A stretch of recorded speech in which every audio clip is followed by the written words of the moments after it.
Hey guys, it's me Courtney and welcome to my channel.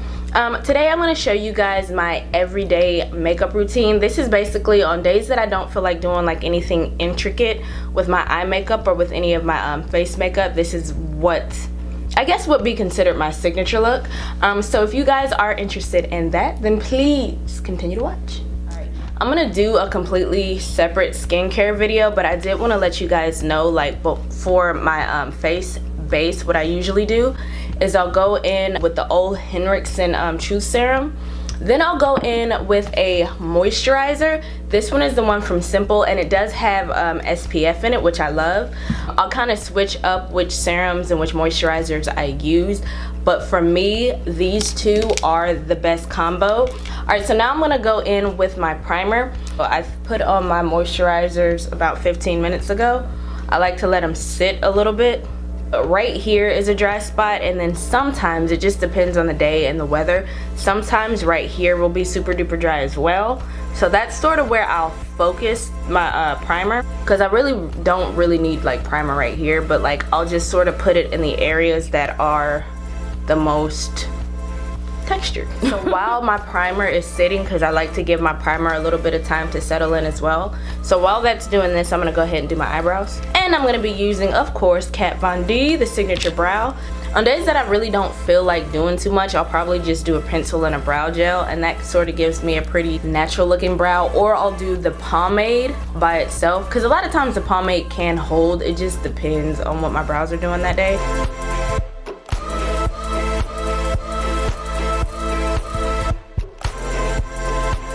The foundation that I'm going to go in with today, this is the Hourglass Stick Foundation. This is like one of my favorite foundations of all time. This is in the color Natural Amber. Like, in all honesty, you don't need this much, but it's always just fun to play with these stick foundations like this. I'm probably wasting a lot of product, so I'm going to buff it out with my Fenty brush. Oh, you know what? Let me show you guys this. So you can actually buff this foundation out as well with the sponge. I'm just going to show you. And it still looks really good. You see, like, it still looks really good. I just prefer using a brush. To me, it gives like a little bit of a better coverage, even though like either way looks really beautiful. This foundation just gives like a nice sheen to the skin that I just love. It just looks so pretty. I really don't feel like grabbing another concealer, so we're just gonna go ahead and go in with the Nars Radiant Creamy Concealer.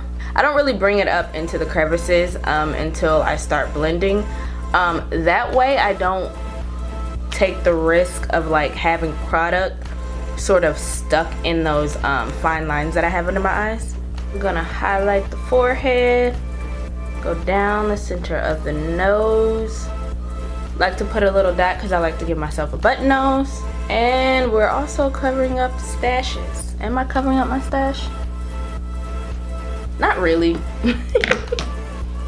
I'm gonna set everywhere that I put the concealer. However, I'm not gonna set right on my lip, because like I told you guys before, like I have the most dryness right here, so putting a powder on top of like that is not gonna be a good look for me. But yeah, so I'm gonna let you guys know now. I'm gonna use the Patrick's powder right after I'm done with this. I'm trying to do it with the quickness because I don't want the concealer to sort of start settling in my lines. And honestly, you can use any powder. This is just me sort of trying this out since I got it. I've only used it a few times. It's not a bad powder. I guess I'm trying to decide if it like lives up to the hype that it got.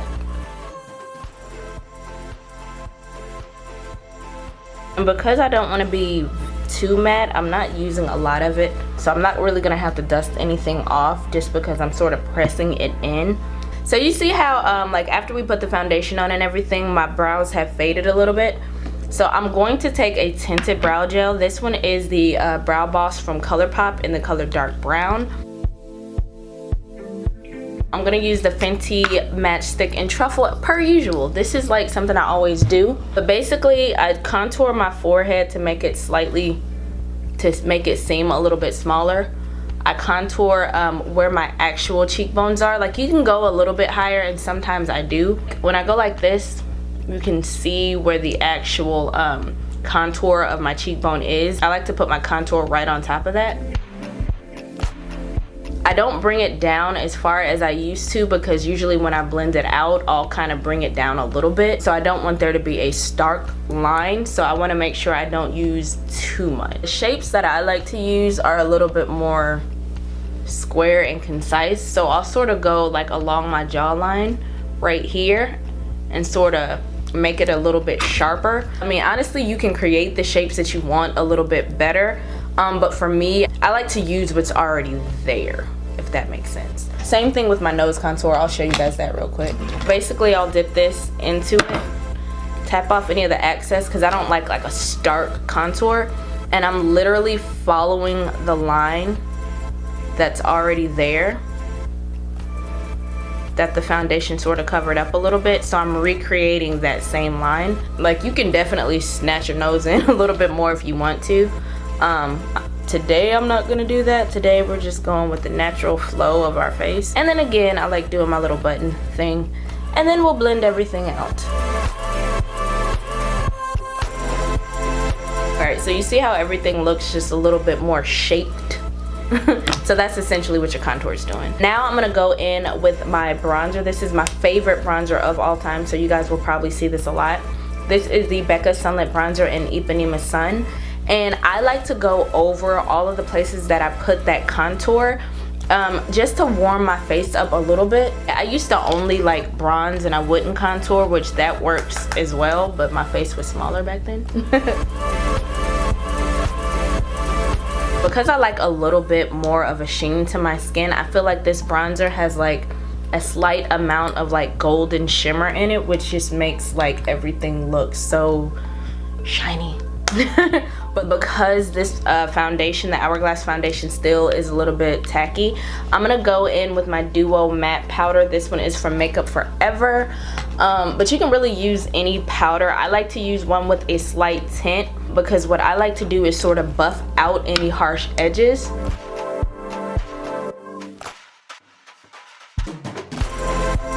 Today I'm going to use the Urban Decay Born to Run palette, and I'm going to take the color, ooh, do I want to do Riff or Bah? Actually, I'm going to take the color Riff. You could use your bronzer if you wanted to, honestly. Usually I do use my bronzer for this part, because I'm only bringing like a little bit more dimension to my eye. It's not like necessarily for an actual eye look today. Alright, then I'm going to take a skinny brush, like a skinny fluffy brush in that same color, and run that on the bottom lash line. It's really early in the morning, so if I seem a little out of sorts, it's because I'm tired. For highlighter today, I am going to be using the Moon Glow. However, I'm just going to take it on my finger and tap that in the center of my lid, just like so. Now, I don't always do this for every day, but sometimes I do, so I just wanted to throw that in there if you guys wanted a little bit more oomph to the look. I'm gonna go in with my Fenty Beauty Flyliner, and I'm gonna create like a very slight wing, not really like a heavy like winged out look, but just something to sort of lift the eye up a little bit. On my everyday makeup looks, I do use the Flyliner a little bit more, only because it has like that satiny feel to it. It's not really like a matte black, so it has like a lot of movement that goes with it, which I really love. Next, I'm going to put a white or a nude in my lower lash line. Lower lash line? What am I trying to say, Jesus? Something about like a light color in my waterline. I just love how like it sort of opens up the eye. For my blush, I'm going to use the Bare Minerals Gen Nude Blush in Peachy Keen. This is like the best everyday blush. It does have a little bit of that shimmer in it that I love so much. I like to sort of marry that in together with the cheek products that I have.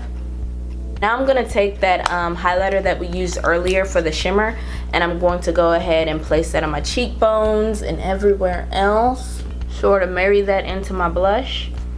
Bring it around a little bit. Everywhere I want a little shine where the light's going to hit. So I'm going to take that same highlighter, and on like a thin flat brush, I'm going to put that in my inner corner, tear duct, whatever you want to call it. I guess your tear duct is right there. You guys know what I mean. And I'm gonna drag it along the bottom a little bit where I sort of stopped with the white liner. I think I'm gonna go in, these are the Kiss, what are these? The Kiss Couture lashes. I wanted to go with something like long, but not necessarily super duper thick. Even though it does look thick, it sort of flares out. Can you guys see that? Yeah, you can see that. It kind of flares out. So the key to making your lash really work for you is cut it to your eye shape. Sometimes even I do this, but like if I don't cut the lash exactly how it needs to be cut, where it lifts the eye, then you can sort of get that droopy eye look if it's too long on the sides. If that makes sense. I don't know if that makes sense. I don't know if I'm really making sense this morning at all, but we're gonna press on. I like to bend it back and forth a little bit so it'll go with the curve of my eye. And I'm gonna place the inner part where it's the most comfortable for my eye. I don't want it to be too close in, because I know with my sensitive eyes, if it's too close in, I will end up crying all day. So I like to put it at least about right there. Alright, so you see how it's a little droopy eye because it's too long? So I'm gonna take it and sort of measure out where I'm gonna cut off. So I'm gonna cut off about that much. The main parts that your lashes are gonna come up are at this, at the two ends. So I like to add a little bit more glue on both of those ends to try to keep them down a little bit. For my lash mascara, I'm gonna use the Bad Gal Bang from Benefit. Lately, this has been the only mascara that I've been using. Mainly because I have really small lashes, and I think that this mascara is good for people with tiny lashes that are very sparse. I think if you have thicker lashes, longer lashes, this isn't going to work for you. But the Too Faced Better Than Sex probably will. But for people that have very thin lashes, top and bottom, this is like perfect. We're gonna go ahead and set with my favorite setting spray, you guys know. And I'm gonna go in, line my lips with Cork. I'm actually gonna do Unbutton today. I haven't used this one in a while. I'm gonna add a little bit of the new Fenty gloss in Fussy. This is like literally my signature look. In the summertime, I'll do like maybe a matte lip more so. Wintertime, I'm doing glosses because of all the like cold air making my skin crusty. But anyway, alright guys, that about does it for me. Hopefully this video was helpful. If so, please give me a thumbs up. Be sure to like, comment, subscribe, share the video if the mood suits you, all that good stuff. And I will see you guys in the next video. Bye!